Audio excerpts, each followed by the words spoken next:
everyone, happy holidays. My name is Sarah, holistic nutritionist specializing in the psychology of eating here at Eat Squat Cum. Today I'm going to be chatting with you about something I am super crazy passionate about, eating around the holidays, and I'm going to be giving 3 tips on how to step into the holidays mindfully and to enjoy them guilt-free. Before we get started, if you haven't already, please hit the bell in the corner to stay updated on all of our videos as we post them. And if you enjoy our content, please subscribe to our channel. Let's get right into it. Eating around the holidays. Why is it so stressful? Well, essentially it's because we have this very complicated relationship with food and with our bodies and with exercise. And so my first mindfulness tip for you today is to change the way you look at exercise. Exercise is not a punishment. Absolutely not. I have worked in gyms now for about 8 years, but going into the gym around the holiday season and people constantly talking about like, I need to train more because I'm going to be eating more for the holidays and I need to make sure I get my workouts in, or I need to work off this food, earn your holiday dinner. It's very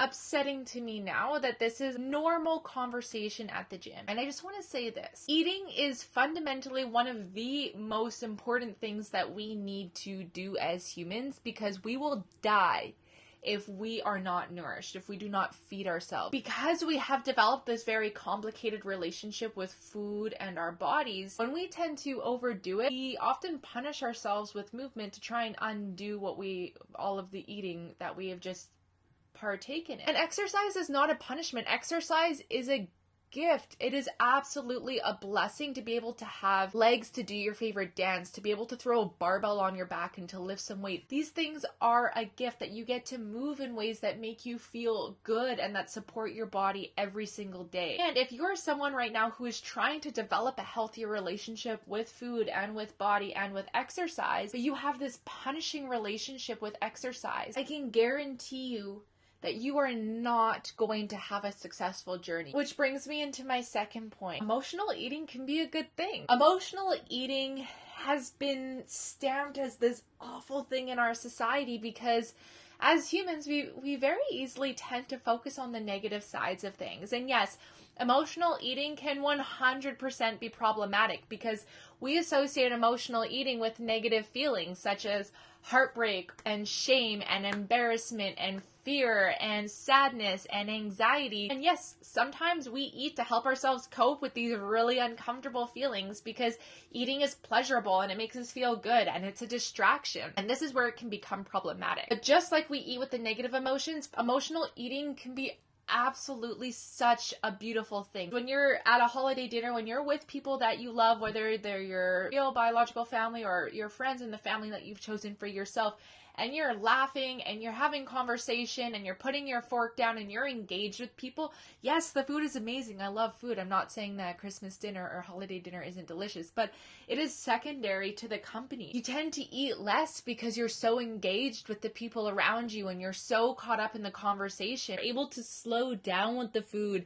and feel pleasure with the food, and we're more likely to eat slowly and we're going to feel full sooner, and we step into more relaxed eating rather than the stressed, really quick eating where we're scarfing everything down. We're often eating in front of a TV and just with all of these other distractions. Slowing down and practicing relaxed eating is also very important if we're looking to repair this damaged relationship that we have with food and body. This is a really great segue into my last and final mindfulness tip today, awareness. If you are going into the holiday season or your holiday dinner and you are totally freaked out and nervous that you're going to ruin all of your progress, or you're going to binge, or you're scared to be around all of that food, it's important to pay attention to this and then ask yourself, where am I restricting in my everyday life? How come I feel so deprived that when I'm going to go into this event, I feel like I'm not going to be able to control myself? If you allow yourself more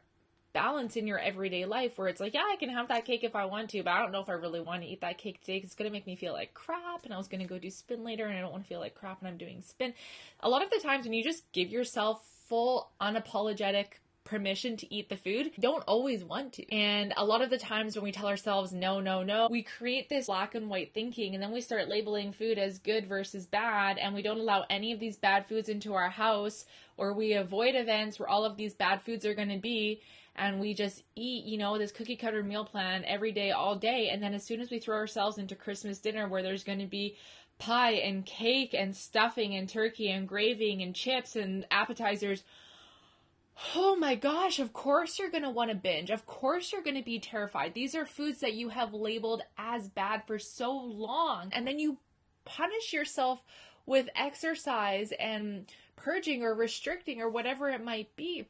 Of course you're terrified. Even if you're just trying to make healthier choices and you don't want to overdo it on desserts and stuff over the holiday season, I totally get that. And that is totally reasonable. I think that if you have a supportive family, you should be able to say, hey, you know what? These are my goals. This is what I'm trying to do. And I think in order for it to be a successful diet and for you to be able to adhere to it long term and maintain the results, you should be able to indulge in a little bit of holiday food without beating yourself up or feeling guilty about it. And maybe it might take you a little bit longer to lose the weight or reach your goal, but it'll be maintainable. I know the holiday seasons can be very, very, very stressful for a lot of people. And I don't mean to come across as like, I don't understand what you're going through. I do. I understand. I struggled with an eating disorder for the better part of my 20s. And, it was like the holidays, I'm going to get emotional thinking about it, but this is something I'm very passionate about because it was one of the hardest things I ever had to go through.